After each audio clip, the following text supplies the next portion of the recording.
Assalamualaikum warahmatullahi wabarakatuh. Perkenalkan, saya Vira Dispita dari Prodi Keperawatan B, NPM 2222011101. Di sini saya akan menjelaskan bagian dan fungsi dari sistem pencernaan.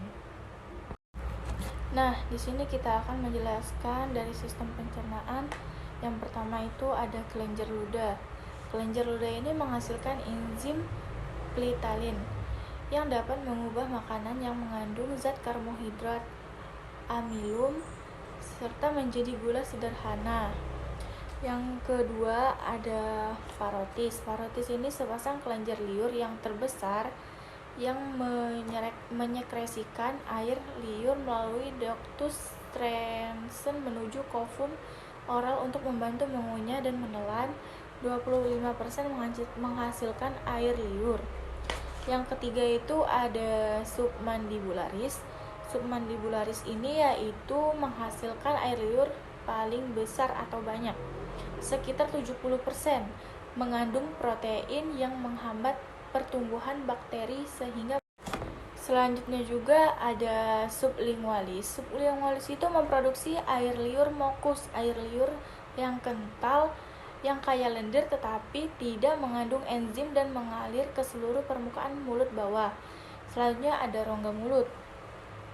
Rongga mulut yaitu organ pertama dari saluran pencernaan, berfungsi untuk mengunyah, memproses makanan secara kimiawi, dan juga menyalurkan makanan ke dalam lambung.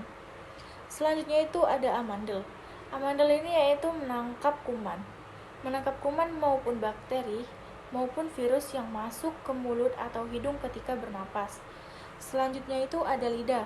Lidah yaitu membantu mengolah makanan dan minuman dari padat menjadi lembek sehingga mudah untuk ditelan. Ada juga yang namanya esofagus. Esofagus ini yaitu saluran yang memiliki panjang sekitar 25 cm dan berfungsi menyalurkan makanan dan minuman dari dalam mulut ke dalam lambung. Nah, selanjutnya ada pankreas. Pankreas ini yaitu organ yang memproduksi enzim untuk menghancurkan dan memproses serta mencerna makanan di dalam perut. Selanjutnya ada lambung. Lambung ini menyimpan makanan yang masuk atau yang kita makan, memproses makanan dengan enzim dan asam agar makanan dapat disalurkan pada usus kecil. Selanjutnya itu ada saluran pankreas. Saluran pankreas ini yaitu untuk membawa produk enzim yang diproduksi oleh pankreas menuju duodenum. Selanjutnya ada hati.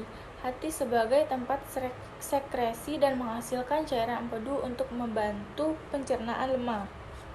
Selanjutnya juga ada kantung empedu. Kantung empedu ini menyimpan cairan empedu yang diproduksi oleh hati. Selanjutnya ada duodenum. Duodenum ini yaitu bagian terkecil dari usus halus dan merupakan pintu masuk makanan ke dalam usus. Selanjutnya ada saluran empedu. Saluran empedu ini membantu pencernaan dengan mengemulsi lemak. Selanjutnya ada kolon. Kolon yaitu untuk mencampur krema dengan enzim pada saluran. Dan selanjutnya ada kolon transversum.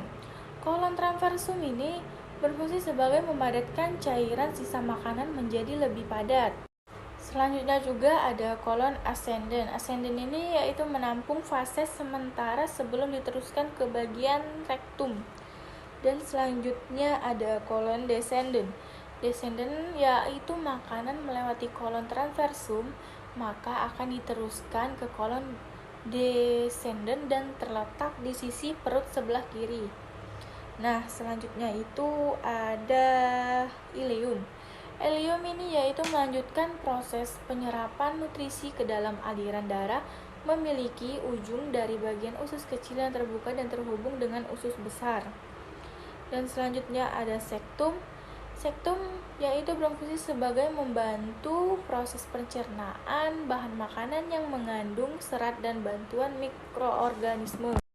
Nah, selanjutnya itu ada rektum.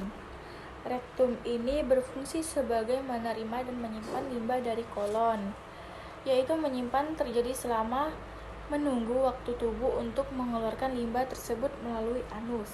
Dan yang terakhir ada anus. Anus yaitu jalan pembuangan sisa makanan yang tidak terpakai oleh tubuh dan gas-gas yang berbau disebut tinja. Nah, sekian dari saya. Mohon maaf bila ada yang salah. Wassalamualaikum warahmatullahi wabarakatuh.